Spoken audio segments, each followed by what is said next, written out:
I'm Charlie Munger. I'm 99 years old. I'm worth about $2.5 billion. And I have some advice that's going to make every real estate agent in America hate me. Don't buy a house. I rented my primary residence for over 30 years. From my 40s through my 70s, I was a renter. Not because I couldn't afford to buy. I was already a multimillionaire.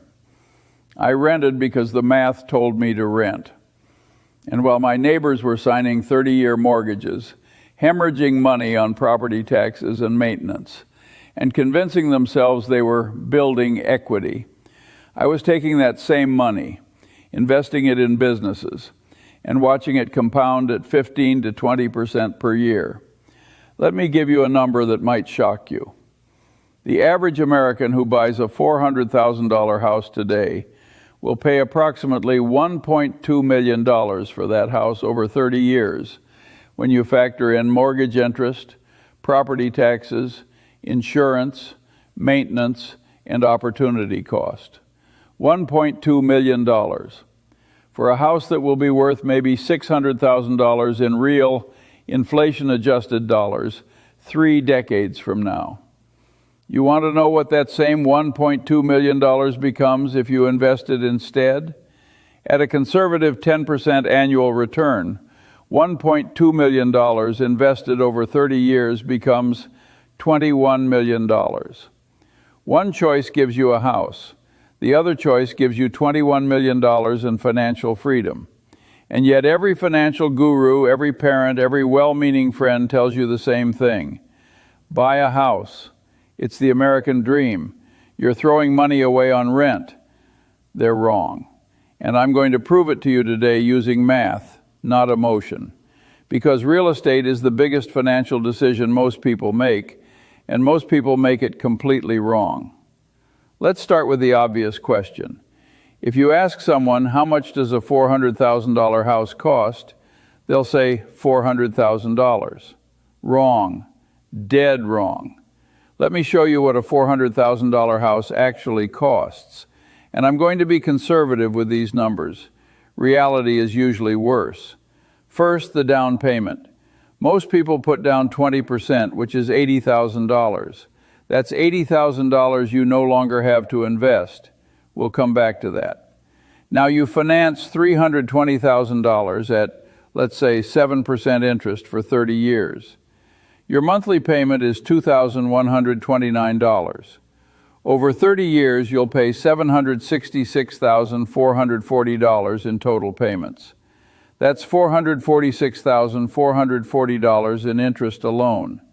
You just paid for the house twice, but we're not done, not even close. Property taxes. The national average is about 1.1% of home value per year.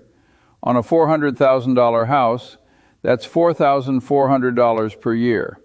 Over 30 years, accounting for property value appreciation, you're paying roughly $180,000 in property taxes. Homeowners insurance. Average cost, $1,500 per year. Over 30 years, $45,000. Maintenance and repairs. The rule of thumb is 1 to 3% of home value per year. Let's be conservative and say 1.5%. That's $6,000 per year, or $180,000 over 30 years. And that's if nothing major breaks. New roof, $15,000. New HVAC, $8,000. Foundation issues, $25,000. These things happen. HOA fees. If you're in a neighborhood with an HOA, and most new developments have them, you're paying $200 to $500 per month. That's another $72,000 to $180,000 over 30 years. Utilities. Homeowners pay more than renters because houses are bigger. Figure an extra $100 to $200 per month. That's $36,000 to $72,000 over 30 years. HOA fees. If you're in a neighborhood with an HOA, and most new developments have them, you're paying $200 to $500 per month. That's another $72,000 to $180,000 over 30 years. Utilities. Homeowners pay more than renters because houses are bigger. Figure an extra $100 to $200 per month. That's $36,000 to $72,000 over 30 years. Closing costs. You paid 2 to 5% to buy the house. On $400,000, that's $8,000 to $20,000. Then when you sell, you'll pay 6% in realtor commissions. If the house is worth $600,000 when you sell, that's $36,000 gone. Let's add it up. Down payment, $80,000. Mortgage payments, $766,440. Property taxes, $180,000. Insurance, $45,000. Maintenance, $180,000. HOA fees, $100,000, mid-range. Extra utilities, $50,000. Closing costs plus selling commission, $50,000. Total, $1,451,440. You spent $1.45 million to own a house you bought for $400,000. And that's assuming nothing goes wrong. No divorce forcing you to sell at a loss. No job relocation. No housing market crash. No major repairs beyond the 1.5% average. But here's the really painful part. Let's talk about opportunity cost. That $80,000 down payment, what if you'd invested it instead? At 10% annual returns, $80,000 becomes $1.4 million in 30 years. The difference between your $2,129 mortgage payment and what you'd pay in rent, let's say $1,500 per month, is $629. If you invested that $629 per month for 30 years at 10%, you'd have $1.3 million. So by buying that house, you gave up approximately $2.7 million in investment returns. The house might be worth $600,000 in 30 years. You paid $1.45 million for it. You gave up $2.7 million in investment returns. Your total cost? $3.55 million. And for what? For the privilege of mowing your own lawn and fixing your own toilet. This is why I rented. Now you might be thinking, Charlie, everyone can't be wrong. Home ownership has been the American dream for 100 years. And you'd be right. Everyone believes it. But that doesn't make it true. Let me explain why this myth persists. First, the real estate industry. There are over 2 million real estate agents in America. Their job is to sell houses, not to make you wealthy, to sell houses. They make 6% commission when you buy and 6% when you sell. On a $400,000 house, that's $24,000 per transaction. You think they're going to tell you renting is smarter? Banks love mortgages. It's one of their most profitable products. You're paying them $446,000 in interest over 30 years. They're not going to run ads saying, rent and invest instead. The government subsidizes home ownership through mortgage interest deductions. Why? Because the construction industry is huge, and homeowners vote, and politicians need both. It's not about what's best for you financially. It's about what's best for the economy and their re-election campaigns. Your parents and grandparents got lucky. They bought houses in the 1960s and 70s when homes cost 2 to 3 times annual income. Today, homes cost 6 to 10 times annual income. The math that worked for them doesn't work for you. But they don't realize that, so they give you advice based on a world that no longer exists. There's also psychological bias. People who bought houses need to believe it was a good decision. It's called post-purchase rationalization. They'll find any reason to justify it. But I'm building equity. At least I'm not throwing money away on rent. These are emotional arguments, not financial ones. And here's the biggest reason the myth persists. People confuse net worth with wealth. Yes, after 30 years of payments, you own a house worth $600,000. Your net worth includes that $600,000. But can you spend it? No, not unless you sell the house. And where will you live then? You'll have to buy another house or rent. Real wealth is liquid assets that generate income.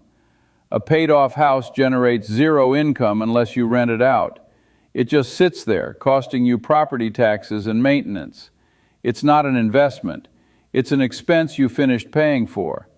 This is why you see so many people who are house rich and cash poor. They have $600,000 in home equity and $20,000 in retirement savings. On paper, they're doing well.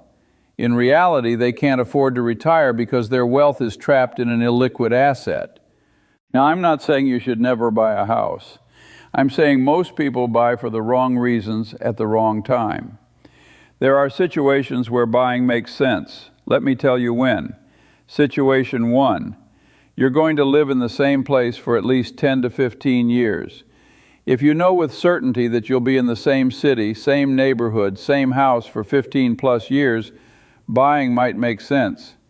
Because the transaction costs of buying and selling, maybe $60,000 to $80,000 total, get amortized over a longer period. But be honest with yourself. How many people actually stay in the same house for 15 years anymore? The average American moves every 7 years. If you sell in 7 years, you probably lost money on transaction costs alone. Situation 2. You're buying significantly below market value. If you can buy a house for 30 to 40% below market, maybe a foreclosure, estate sale, or distressed property, the math might work, because you're buying an instant equity cushion that protects you from transaction costs and market fluctuations. But this takes expertise, cash, and patience. It's not go to an open house on Sunday and make an offer. It's hunting for deals for months or years until you find one that makes financial sense. Situation 3. You're going to house hack. Buy a duplex, triplex, or fourplex. Live in one unit. Rent out the others. If the rental income covers your mortgage, property taxes, and maintenance, now you're essentially living for free while building equity. This is one of the few scenarios where home ownership creates wealth instead of consuming it. But notice, you're not buying a single-family home to live in. You're buying an income-producing asset that happens to have a unit you live in. That's investing, not home ownership. Situation 4. Your housing cost is so low that buying is comparable to renting. In some markets, usually small towns or rural areas, houses are cheap relative to incomes. If you can buy a $150,000 house with an $800 monthly payment and rent for a similar house is $750, the math is closer.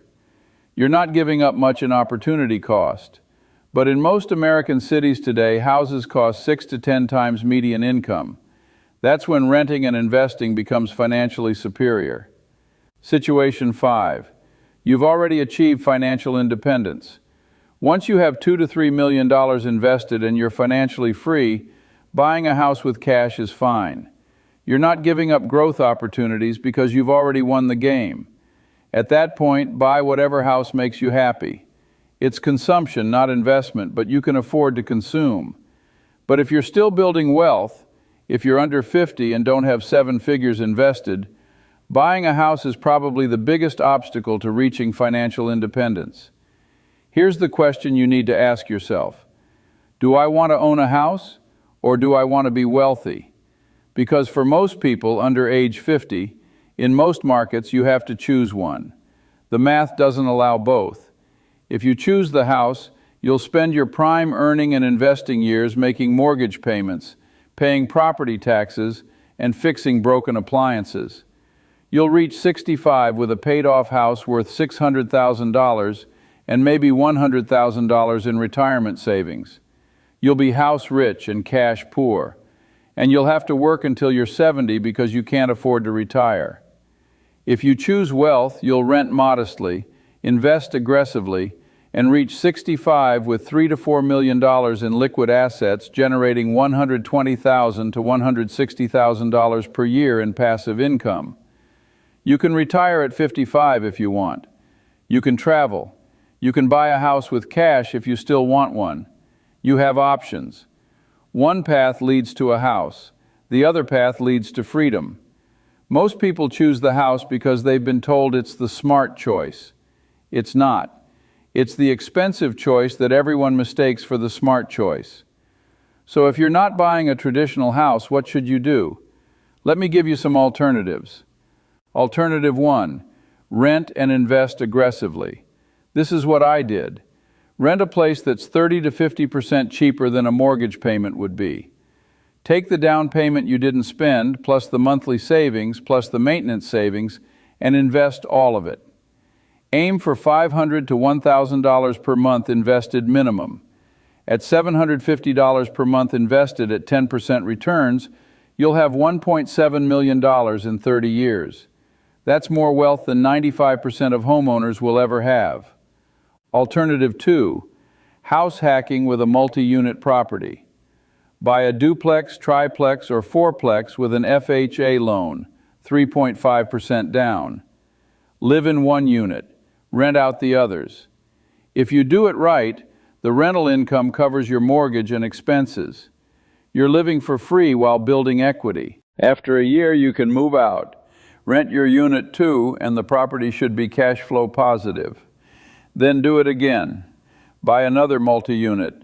Live in one unit, rent the rest. Do this 3 to 4 times over 10 years, and you'll own $1 to $2 million in income-producing real estate. That's real wealth. And you did it while living essentially for free. Alternative 3, geographic arbitrage. Live in a low-cost area while working remotely for a high-paying job in an expensive city. Or retire in a low-cost country. If you can make $100,000 per year working remotely and live somewhere where rent is $800 per month, you can save $50,000 plus per year. In 10 years, that's $500,000 saved plus growth. By age 45 to 50, you're financially independent. Compare that to making $100,000 in San Francisco, paying $3,000 in rent, and saving maybe $10,000 per year. That's the difference between retiring at 50 and working until 70. Alternative 4, REITs, real estate investment trusts. Want real estate exposure without the hassles of ownership? Buy REITs. You get real estate returns, monthly dividends, and complete liquidity. No toilets to fix, no property taxes, no tenant drama. A diversified REIT portfolio can give you 6 to 8% annual returns plus dividends. It's real estate investment without the time and money drain of actual ownership. Alternative 5, buy land, not structures. Structures depreciate and require maintenance. Land appreciates and requires nothing. If you must buy real estate, buy raw land in the path of growth. Hold it for 10 to 20 years. Sell when developers come knocking. I've made millions this way, and I never had to fix a roof or replace a water heater. Alternative 6, start a business instead. That $80,000 down payment could start a business. That $2,000 per month mortgage payment could be business investment capital. Return on a successful business, 20 to 50% annually or more. Would you rather own a house appreciating at 3 to 4% per year? Or own a business growing at 20 to 30% per year? Every dollar you put into a house is a dollar you didn't put into a business. And businesses create wealth. Houses consume it. Alternative 7, the boring one that works. Just invest in index funds. $500 per month into an S&P 500 index fund for 30 years at 10% returns equals $1.1 million. That's it. That's the whole strategy. Most people won't do it because it's boring. They want to build equity and own something tangible. Those are emotional desires, not financial strategies. I'll take the boring $1.1 million over the exciting $600,000 house every single time. The point is this: there are dozens of wealth-building strategies that are better than buying a primary residence. Renting and investing, house hacking, REITs, businesses, index funds, geographic arbitrage. All of them create more wealth with less risk and more flexibility than traditional home ownership. But nobody talks about them because the real estate industry, banks, and the government all profit when you buy a house. They don't profit when you build wealth, so they sell you the dream, and most people buy it, literally. Let me close with a story. I had a neighbor in the 1970s, nice guy, engineer. Made about the same income I did at the time. We started around the same place financially. He bought a house, $80,000 with a 30-year mortgage. I rented and invested. We'd talk over the fence sometimes. He'd tell me about his equity building up, his pride of ownership, his landscaping projects. I'd listen and nod. 30 years later, he owned his house free and clear, worth about $350,000 by then. He was proud. He'd paid it off. He owned something. I had $15 million in liquid investments. Same starting point, same time frame, same area. Completely different outcomes. The difference? I understood opportunity cost. He understood pride of ownership.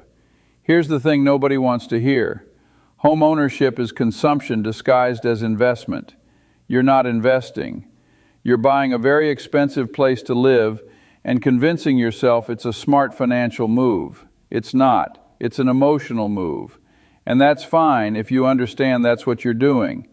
If you say, I know buying this house will cost me $2 million in opportunity cost over 30 years, but I really want a house, so I'm willing to pay that price, then fine, buy the house.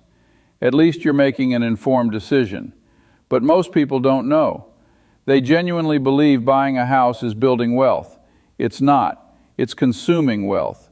You're trading money today and money tomorrow for the psychological benefit of ownership. And maybe that's worth it to you. But don't confuse it with investing. Real investing makes you wealthier over time. Buying a house makes you poorer over time compared to what you could have had if you'd invested instead. That's math, not opinion. So here's my advice. If you're under 50, if you're still building wealth, if you're not already financially independent, don't buy a house. Rent something modest. Invest the difference. Build real wealth. You can buy a house later with cash when you're rich. But if you buy the house now, you'll never get rich. I'm 99 years old. I've seen thousands of people make this mistake. I've watched them trade financial freedom for pride of ownership.